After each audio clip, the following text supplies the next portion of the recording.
Okay, let's see if I can get this done before the tornadoes arrive. Amen. Amen. Amen. Amen. Amen. Amen. Amen.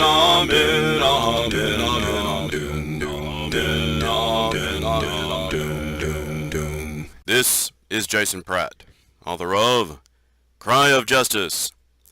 Have you ever wanted to understand what all those statistic things mean in the computer war game Decisive campaigns, the Blitzkrieg from Warsaw to Paris, from Matrix and/or Slitherine games, and VR systems? Me too! Fortunately, I'm about to start turn 3 of my multiplayer game versus Barthheart at the Grogheads Forum, who is busy using the Polish Winged Hussars to beat up my tanks and machine guns, which will give me at least one opportunity early in this video to explain what I'm even trying to talk about. Also, there may be some 8-bit Sabaton music. What there won't be is a replay of Bart's turn this time because I very stupidly forgot to even play his replay and therefore also did not record it.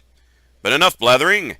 Time for some more blathering. For turn 3, September 5th, 1939.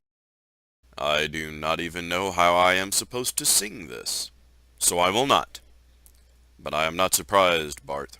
I am not surprised. Rain again this turn, which will make my air-to-ground and scouting less effective, but my air-to-ground hasn't been very effective yet anyway. Scouting has been much more important. A slight tick-up on my victory points. Seems like I should have picked up more than 3 by now. I wonder if I have to hold major cities more than one turn before they count. That could make a lot of sense, but doesn't bode well for my future.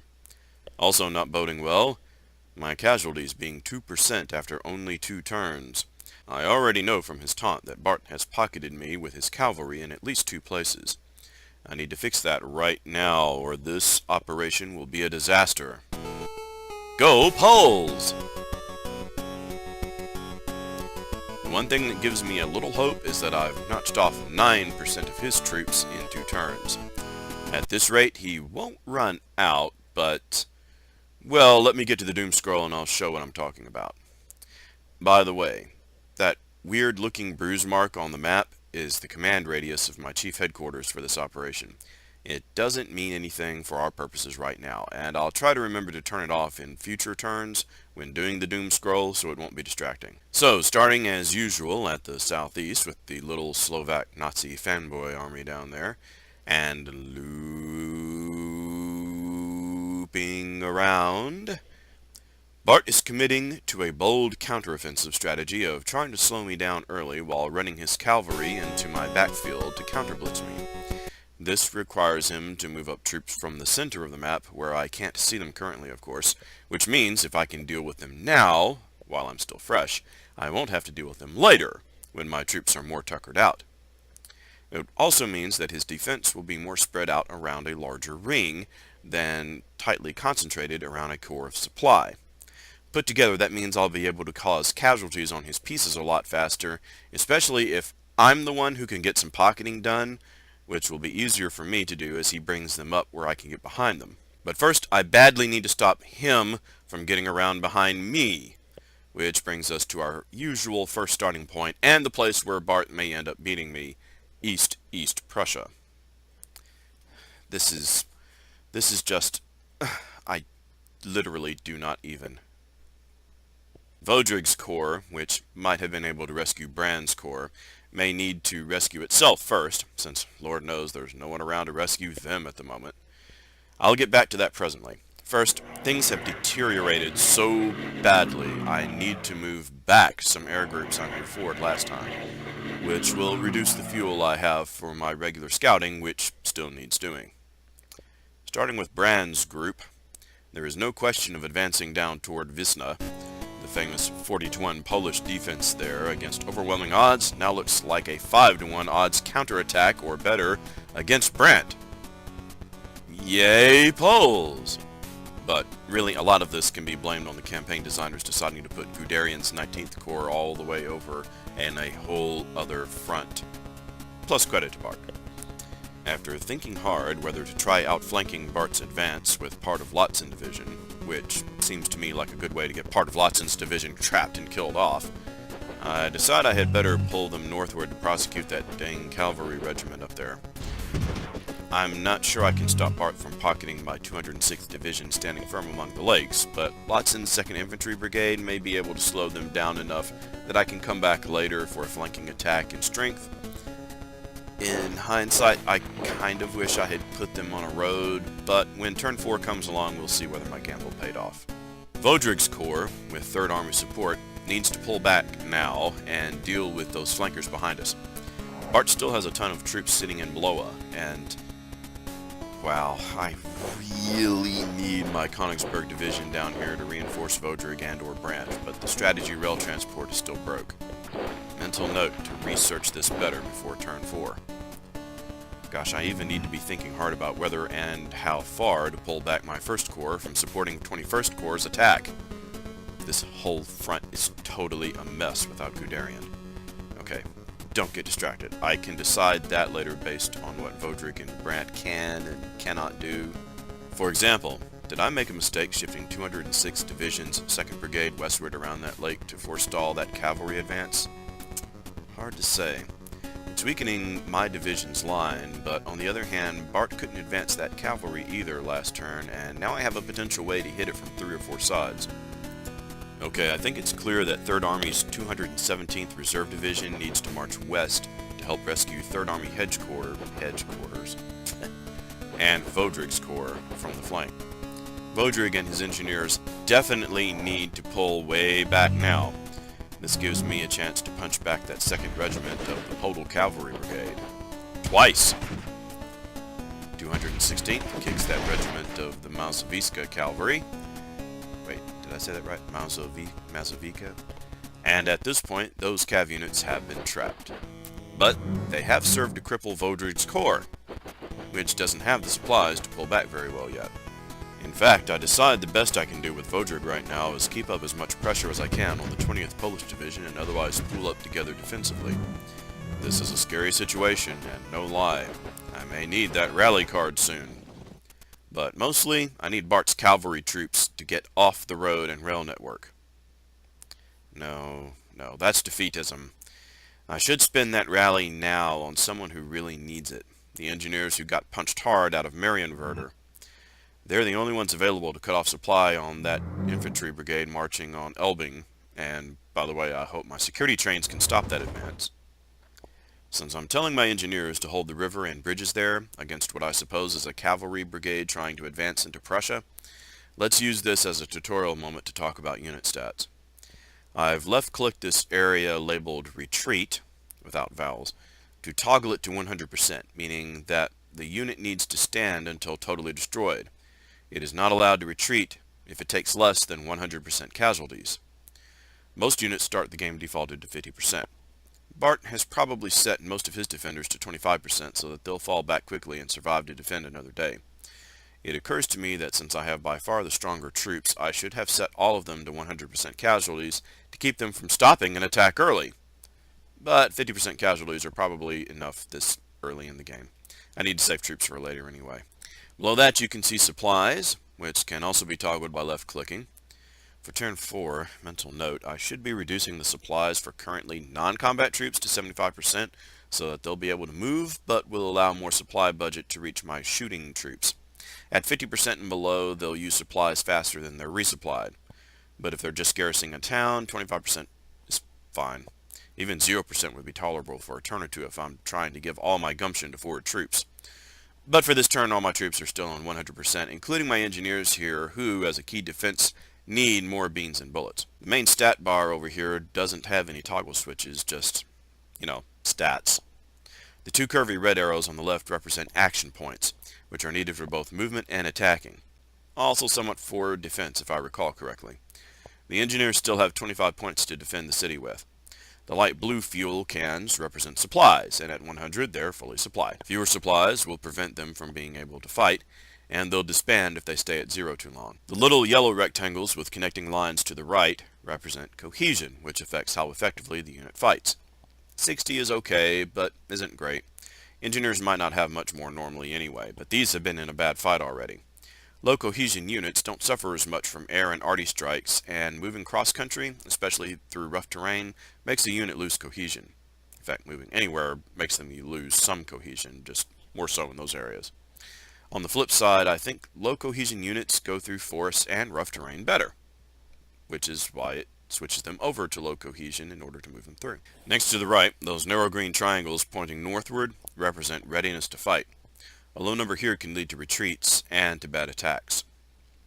To the right of that, the 3 stars represent experience. Engineers are usually more experienced than normal troops, even if in a reserve division. This early in the war, 18 experience isn't bad. Units slowly gain experience during fights. The 3 darker blue flags to the right are morale. 29 is quite bad, which is why I'm spending my rally card here. Last to the right is a stack of sandbags, and that's entrenchment, which helps defense. 36 is pretty good, due to this being a city, and probably because some troops were already sitting here a couple of turns ago. The longer a unit sits in one place, the more fortified they'll make their defenses.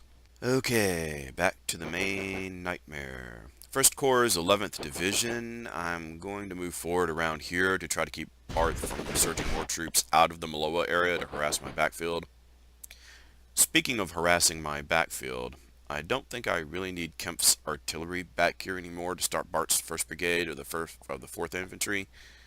So I'll start trying to get it back to Kempf's short division, most of which is currently sort of trapped in Barth's backfield themselves, trying to trap Barth's Corps up there. But they're getting supply now from Guderian's 19th Corps, having crossed the river to the west, and that's fine. The real question is what to be doing with them.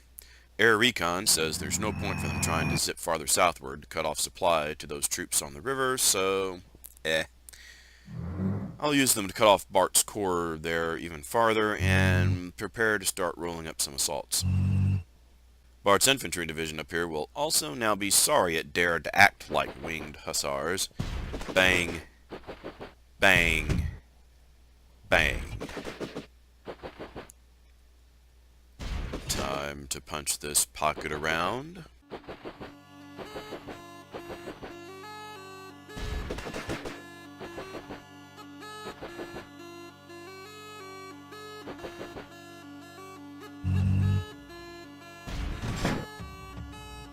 Now, should 2nd Reinforced Infantry Division help pound that pocket some more this turn? Or should I start moving them over back westward to help the assault on Barth's 15th Division, sitting in that major city, Bromberg, across the river bridge? Which he hasn't blown yet, apparently, by the way. Air Recon clarifies no one is in my way for trying it. I may wait until I'm really working on this front to decide that later. That finishes the East Prussian sector. Except for Gdynia up here, as usual. Together they still have nearly 4,000 infantry, and I should reduce my own casualties as much as possible, and I don't really need these 3 units elsewhere, so I'll just keep them surrounded for now. Shrink this pocket in the middle some more.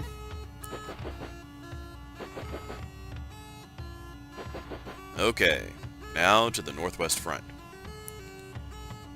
On consideration, since the OKH's little scrap corps hasn't gotten as far as anyone else yet, naturally, maybe I'll start down here? Air Recon tells me no one is waiting on the road at that bridge, so I'll trot up here and seal off his cavalry's retreat. I almost feel sorry for it, really. Man, what am I thinking? If I do this too much out of order, I am entirely likely to forget I haven't moved most of Northwest Front at all. Ugh. Go back up there. Since Barton has retreated very effectively last turn, and I don't mean that to insult him, most of this will just be getting forces in position to do something next turn, probably consolidating divisions and stacks while I'm at it. 3rd Division might actually be best off trying to get around behind 1 or 2 of Bart's clusters this way across the river, which I can march quite far on, so I'll take advantage of that.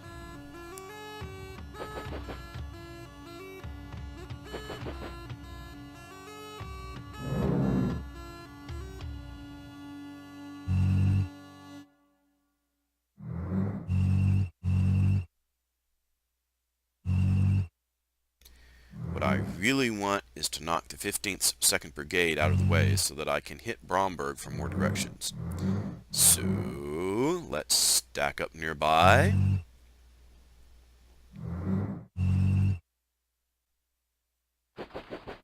Pound it with Artie. push it back, then leapfrog forward. I'm also making choices about who to leave behind for now to prosecute those troops in pockets north of here. Now time for Bromberg. Already and airstrike it. One thing for me to keep in mind is that I don't want to bring in air groups from far away, more southward, which could be more useful down there. I should only bring in air groups nearby. I'm overstacking just a bit on my Bromberg attack, but it works. And I take the city. That large stack of 3 south of it looks a little too problematic at the moment, but I'm sure going to hit the 15th Corps' artillery while I have a chance. And yeah, while 3rd Panzer still has that 40% attacking buff from Guderian's Achtung Panzer card, I'll go ahead and push that stack of 3 defenders farther off the city. Now to finish messing with these pockets to the north.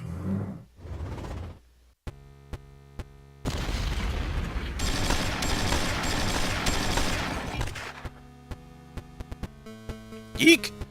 It's hard to believe that that pocketed 1st Brigade of the Polish 27th did so well on defense against a 3-sided attack of 92 versus 38 strength. But I didn't have many action points left to hit with, so that made a big difference, and something to keep in mind if you're watching this as a tutorial. It's all very great to get things around and teaming up on shooting something, but if you don't have enough action points left, you'll bang bang a few times and then stop. Everybody else is still going. Or maybe everybody just shoots a few times and then stops. And your target sits there and just looks at you and goes, huh? It's time to go back to the OKH Corps and setting up to slap around another pocketed cavalry. We can't do anything to it this turn, but what about its brother over here?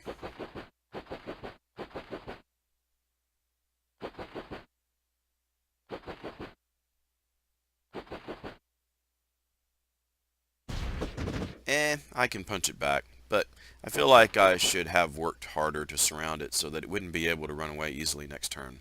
I'll be surprised if Barth doesn't hightail it out of there. Back north a bit to my 3rd Corps divisions. I'll use Army Group Edgequarter itself. Hedgequarter. Why do I keep calling it that? The Army Group Headquarter itself to set up a 3-way attack on this thing. And I kind of feel like that might have been a mistake. My engineers can dash off this way to cut off his defenders cleanly, though. This sets up a 3- or 4-way attack on the part of his defensive line.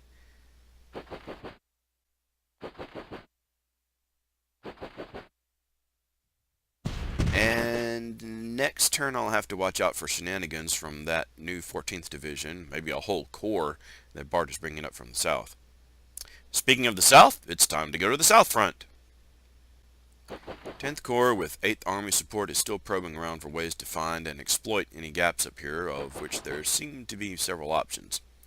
I definitely want this Wielkopolskia cavalry to rethink its life choices, if I can't yet cut it off and eliminate it.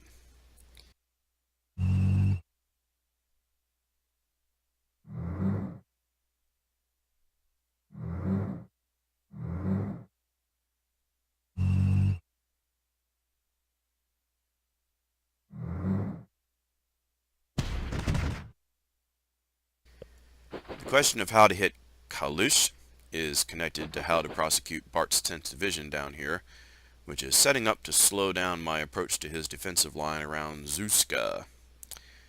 Probing with my 4th Panzer Division, which I'm going to later decide was not the best use of them, reveals that Barth has indeed created a thin line behind this deep river. I'm already getting behind it farther south, though, as told last turn. And which beachhead, so to speak, we'll be getting back to this turn, so I'm not feeling too hasty about trying to attack across this river. In fact, sure, let's just start working on expanding that push across the river down south. While trying to decide who I can move into the salient and who should move up to support it, I conclude I've probably gone as far as I'm going around Czestochowa for now. Check out Barth's 2 armored brigades across the river there. We'll take a look at them later. Probing southward suggests I may be able to push a flank around the river down there too, but not this turn. I'll consolidate the 62nd Division to help with that later. One thing I need to be careful about is keeping his Volyan cavalry from crossing back over the Varta to mess with my bridgehead. The 2nd Volynskic Brigade nearby looks awfully banged up already, so let's make its week worse.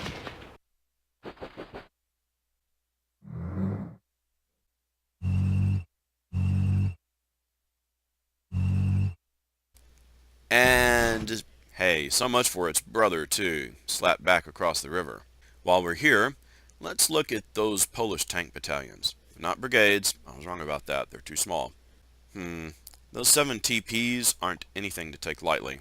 Their cannons are deadly against anything I have right now, even my Panzer IVs. Their armor isn't so great itself, but they're the first tank with a 360-degree periscope for the commander, and a diesel engine. Note, it counts as elite Polish troop type, with a 15% People's Combat bonus. Even though the description reads light tank, in the game it rates as medium. Okay, back to rolling up the beachhead across the Varta here.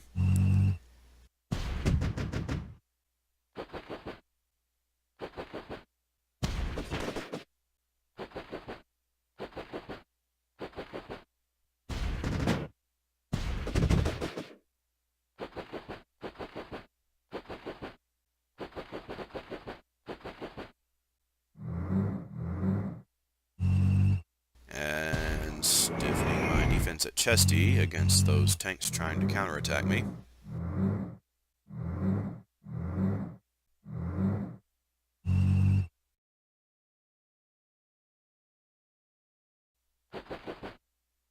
Now, around the time you see me rolling my 10th Panzers back south a little is when I realized I should have been sending all my fast movers, like, for example, my 10th Panzers, southward to exploit my river beachhead and bringing up my infantry to seal the Varta against Barth trying to cross it here for now. And also so that if he starts retreating from the pocket threat, I can immediately start crossing the river.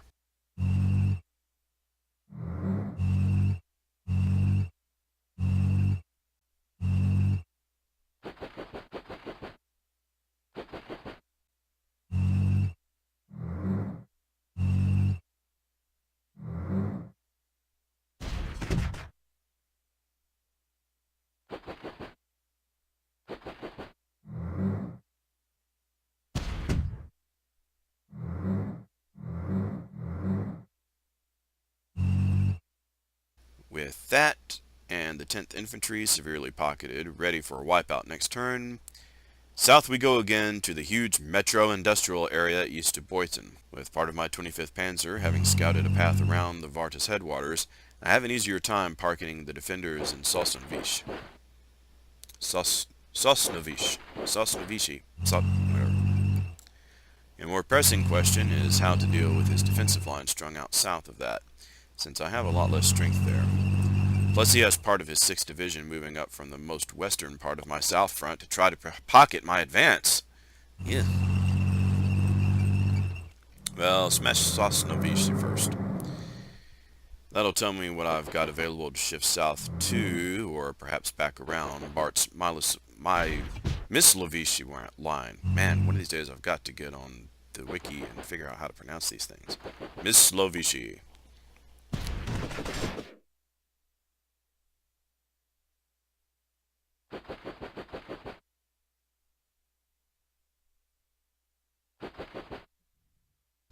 My best idea with my thin troops here may be to hold Rybnik, and then kick back his cute little pocketing attempt southwest of it.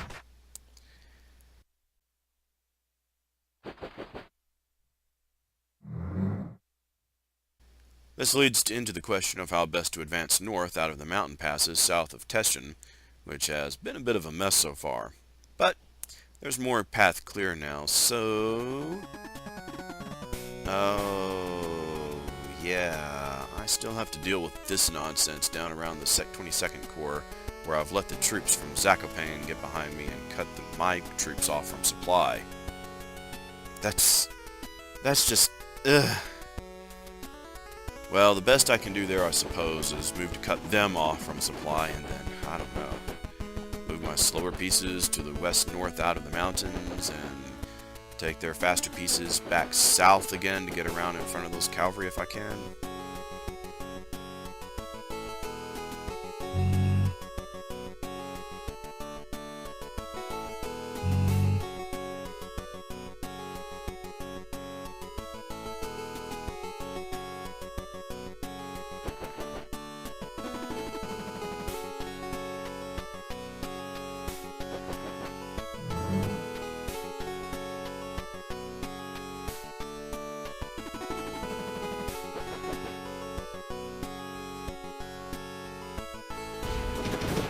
His brigade of the 21st Infantry holds up well in defense. Good job there for him.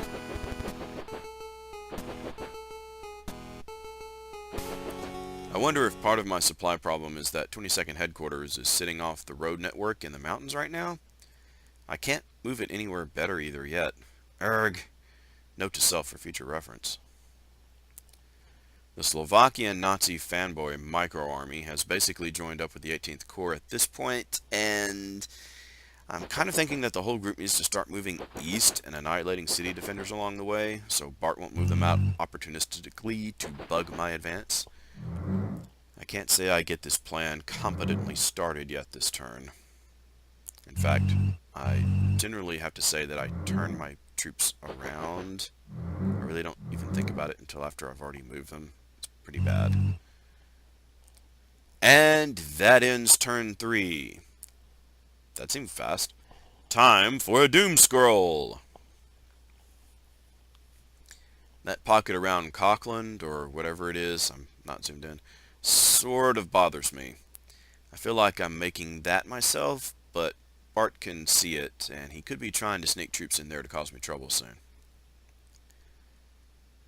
The only thing I'm seriously concerned about, though, is East Prussia, especially Vodrig's Corps, and most especially Brandt's group.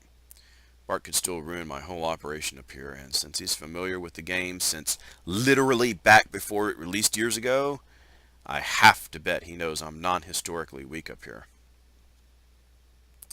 Stats, keep in mind, won't be complete for this turn until Barth runs his half of it.